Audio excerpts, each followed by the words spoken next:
ભ્રષ્ટાચાર વિરુદ્ધ રજૂઆત કરવા નર્મદા જિલ્લા કલેક્ટરને જતા આમ આદમી પાર્ટીના ડેડિયાપાડાના ધારાસભ્ય અને ભરૂચ લોકસભાના ઇન્ડિયા એલાયન્સના ઉમેદવાર ચેતર વસાવાની અટકાયત કરી લેવામાં આવી છે। મોટી સંખ્યામાં આમ આદમી પાર્ટીના સમર્થકો પણ હાજર રહ્યા હતા, જેમાં ચેતર વસાવાએ કેટલાક ગંભીર આરોપો ત્યાં કચેરીઓમાં કામ કરતા અધિકારીઓ પર લગાવ્યા છે કે તેઓ બહારની કંપનીઓને જે સરકારી ગ્રાન્ટ મળે છે તેમાં બારોબાર સગેવગે કરી દે છે અને વિકાસના કામો થતા નથી। આને લઈને રાજકારણ ગરમાયું છે। શું કહી રહ્યા છે ચેતર વસાવા, વાત કરીશું આ વિડીયોમાં। વૈષ્ણવજન તો તેને કહીએ જે પીડ પરાઈ જાનાને રે। નમસ્કાર દર્શક મિત્રો, નવજન ન્યૂઝમાં આપનું સ્વાગત છે। હું છું ફૈઝાન।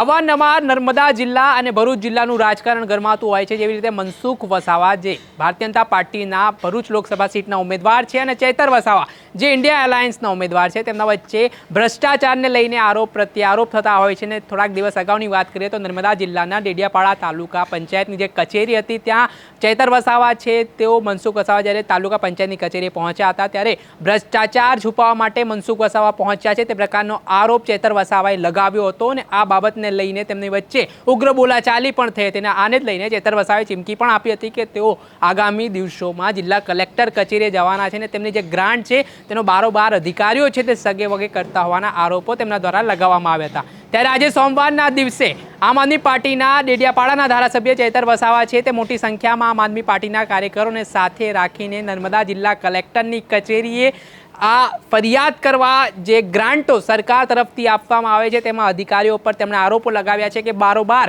જે એજન્સીઓ છે કોન્ટ્રાક્ટ ધરાવતી તેમને પધરાવી દેવામાં આવે છે અને કોઈ વિકાસના કામો થતા નથી, માત્ર ચોપડા ઉપર તે કામો દેખાડવામાં આવે છે। તે પ્રકારના આરોપો તેમના દ્વારા કરવામાં આવ્યા છે। ત્યારે તેઓ જ્યારે આ મામલે રજૂઆત કરવા માટે જઈ રહ્યા હતા ત્યારે નર્મદા પોલીસ દ્વારા તેમની અટકાયત કરી લેવામાં આવી। આને લઈને ચેતર વસાવા અને પોલીસ અધિકારીઓ વચ્ચે બોલાચાલી પણ થઈ હતી। પહેલાં તો એ દ્રશ્ય સામે આવ્યા છે, દ્રશ્ય જોઈ લો।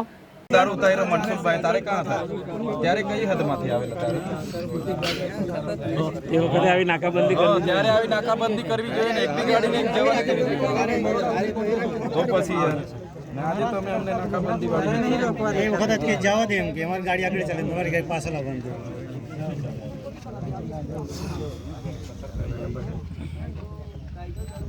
તમે તમારા ઉપરી અધિકારી સાથે વાત કરી લો। મને એવું લાગે છે કે તમારે છે ને તમારા કોઈ ઉપરી અધિકારીની સૂચનાથી તમે ગુચવાયા કરો છો, એટલે વાત કરી લો, જે હોય તો ક્લિયર કરો। તો અમે બી છે ને અહીંયા થાંગુ ઠોકી દઈએ, બીજું કંઈ નહીં।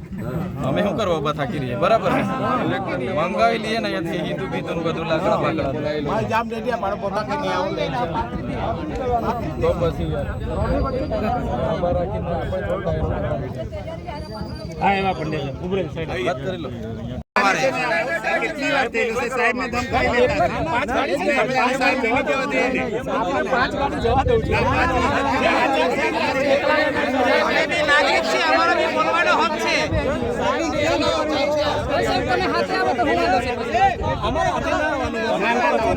પણ સાહેબ અમારું બજેટ ખોવાઈ ગયેલું છે ને એની વાત છે, અમારે બોલવું પડે। તમે કેમ રોકો છો?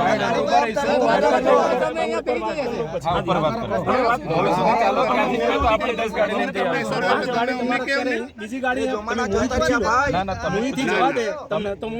તમે વાત કરી લો, તમારા ઉપરી અધિકારી અમે તો આવેદન આપવા રાજી છીએ।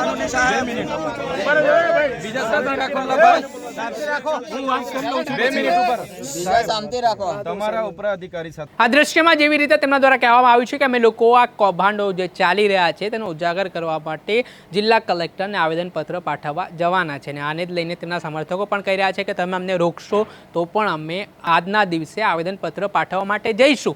આને જ લઈને પછી ચેતર વસાવાએ સમગ્ર મામલે જે તેમણે આરોપો લગાવ્યા છે, કોના ઉપર તેમણે આરોપો કર્યા છે, કેટલી ગ્રાન્ટો તેમના તાલુકાઓને મળી છે અને ક્યાં ક્યાં ઉપયોગ થઈ છે તેને લઈને તેઓ શું કહી રહ્યા છે તે સાંભળી લો। આજે અમે જે નર્મદા જિલ્લાની ગણતરી એસ્પિરેશનલ જિલ્લા તરીકે થાય છે અને અહીંના લોકોની પ્રાથમિક જરૂરિયાતો માટે, મૂળભૂત સુવિધાઓ માટે, શિક્ષણ, આરોગ્ય અને સામાજિક આર્થિક ઉત્થાન માટે રાજ્ય અને કેન્દ્ર સરકાર દ્વારા અનેક કાર્ય યોજનાઓ આવે છે, કરોડો રૂપિયાના બજેટો આવે છે, પણ અહીંના અધિકારીઓ એજન્સીઓની ઈશારા પર પદાધિકારીઓને વિશ્વાસમાં લીધા વગર કરોડો રૂપિયાના આયોજન બારોબાર કરી નાખે છે અને એના ચૂકવણા કરી નાખે છે। એના વિરોધમાં અમે કલેક્ટર શ્રી નર્મદાને આવેદનપત્ર આપવા માટે જઈ રહ્યા હતા.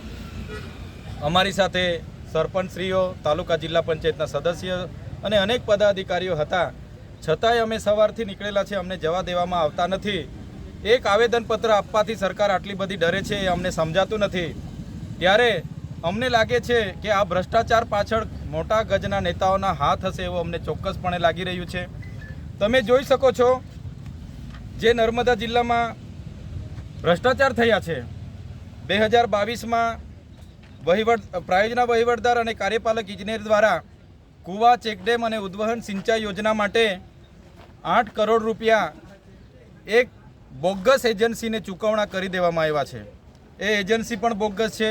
સરકારનો કોઈ પરિપત્ર પણ નથી. બારોબાર પ્રજાના પૈસા ચૂકવવામાં આવે, એની તપાસ થવી જોઈએ. બીજો મુદ્દો અમારો એવો છે કે ડેડિયાપાડા અને સાગબારા તાલુકાને વિકાસશીલ તાલુકાની જોગવાઈ દર વર્ષે 2-2 કરોડ રૂપિયા મળે છે. ગયા વર્ષે પણ પદાધિકારીઓ જે માગણી કરી એને સાઈડ પર રાખીને બાયોગેસ, હાઇમસ જેવી બિનજરૂરી યોજનાઓ, આરો પ્લાન્ટ, બંક બેડ જેવી કોઈ બિનઉપયોગી યોજનાઓ લાવીને કરોડો રૂપિયા એજન્સીઓને ખંખેરી લીધા છે. એવી રીતે આ વર્ષે પણ આયોજન અધિકારીએ 4 કરોડનું બારોબાર આયોજન કરી દીધું છે અને આ વર્ષે પણ એવા જ કામો બિનઉપયોગી મંજૂર કર્યા છે. એનો પણ અમે વિરોધ કરીએ છીએ. સાથે વન વિભાગ દ્વારા છેલ્લા 5 વર્ષમાં એક પણ નિવિદા પાડ્યા વગર એમના લાગતા વળગતા કોન્ટ્રાક્ટરોને કરોડો રૂપિયાના બિલો, વાઉચરો ચૂકવી દેવામાં આવે છે. એનો પણ અમે વિરોધ કરીએ છીએ. સાથે મનરેગામાં જે એજન્સી ફિટ કરેલી છે એ એજન્સીએ આ વિસ્તારમાં ડેડિયાપાડા તાલુકામાં પોતાનું ગોડાઉન નથી રાખ્યું કે ડેડિયાપાડા વિસ્તારમાં કોઈ મટીરિયલ નથી રાખ્યું, રોયલ્ટીવાળા બિલો પણ નથી રજૂ કર્યા, છતાં પંચાયતો પર મોટી ટકાવારી લીધી છે. એનો પણ અમે વિરોધ કરીએ છીએ. અને આવતા સમયમાં જે આદિ આદર્શ ગ્રામમાં છે 18 કરોડનું જે રોડ રસ્તાના કામો અમે બધાએ લડ્યા ત્યારે સરપંચોને 18 કરોડના કામો આપ્યા અને બીજા 50 કરોડનું બારોબાર આયોજન કરી લીધું છે.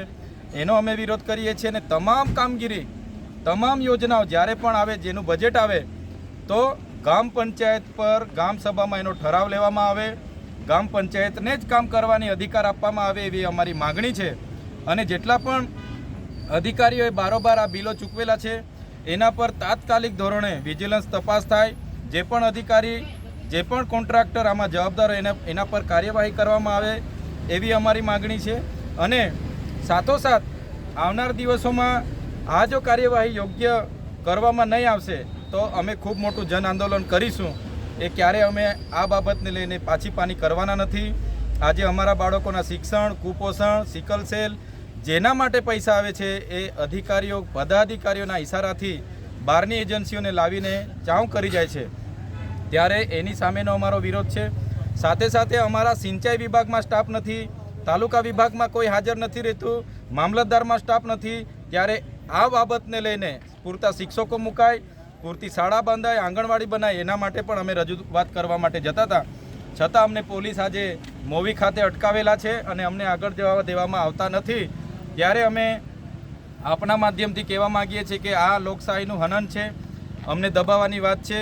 આવનાર દિવસમાં આ મોટો ભ્રષ્ટાચાર ખુલ્લા પાડવા માટે આવનાર દિવસોમાં હજારોની સંખ્યામાં લોકો સાથે અમે જઈશું અને અમને ધરણા કરવો પડશે, આંદોલન કરવું પડશે, રેલી કરવી પડશે, ત્યાં કલેક્ટરની કચેરીની ઘેરાવો કરવો પડશે કે નર્મદા કમલમનો ઘેરાવો કરવો પડશે તો અમે કરીશું.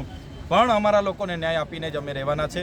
આજે ભલે પોલીસે તાનાશાહી વર્તન કરીને અમને રોકી દીધા છે, પણ આવનાર દિવસમાં આનાથી પણ વધારે સંખ્યામાં, મોટી સંખ્યામાં અમે જઈને આવેદન આપીશું. એ જ આપણા માધ્યમથી સૌને કહેવા માગીએ છીએ. આ હતા આમ આદમી પાર્ટીના ડેડિયાપાડાના ધારાસભ્ય અને ઇન્ડિયા એલાયન્સના ઉમેદવાર ચૈતર વસાવા. તેમના દ્વારા જે પ્રયોજન અધિકારી છે તેમના ઉપર પણ આરોપો લગાવવામાં આવ્યા છે. સાથે જ વન અધિકારીઓ દ્વારા જે રીતે છેલ્લા 5 વર્ષમાં કામગીરી દર્શાવવામાં આવી છે તે મુજબ કામગીરી ન થતા હોવાના કારણોસર તેમણે પણ આરોપ લગાવ્યા છે. અને આટલેથી અટકતા મનરેગા યોજનાને લઈને પણ તેમણે જે જિલ્લામાં ભ્રષ્ટાચાર થયાના આરોપો લગાવ્યા છે. સરકારી ગ્રાન્ટ જે મળી છે તેનું ક્યાંક ને ક્યાંક દુરુપયોગ થયો છે. લોકોના વિકાસમાં આ ગ્રાન્ટ ફળવાઈ નથી તેવું તેમનું સીધું કહેવું છે. તેવા આરોપો તેમના અધિકારીઓ પર લગાવ્યા છે, જેના કારણે નર્મદાનું રાજકારણ ફરી એકવાર ગરમાયું છે. હવે જોવાનું રહ્યું નર્મદા જિલ્લા કલેક્ટરને તેઓ રજૂઆત કરવા માટે પહોંચવાના હતા તે પહેલાં તેમની અટકાયત થઈ ગઈ છે. ત્યારે નર્મદા જિલ્લા કલેક્ટર છે તેમની રજૂઆત સાંભળે છે અને આમાં કોઈ ગંભીર નોંધ લઈને કાર્યવાહી કરવામાં આવે છે કે કેમ એ તો આગામી સમયમાં ખબર પડશે. દર્શક મિત્રો, અત્યાર સુધીમાં બસ આટલું. આવા નવા વિડીયો સાથે આપણે માહિતગાર કરતા રહીશું. એટલે નવજીવન ન્યૂઝની ચેનલને આપ લાઈક કરો, સબસ્ક્રાઇબ કરો અને શેર કરવાનું ભૂલતા નહીં. વૈષ્ણવજન તો તેને કહીએ જે પીડ પરાઈ.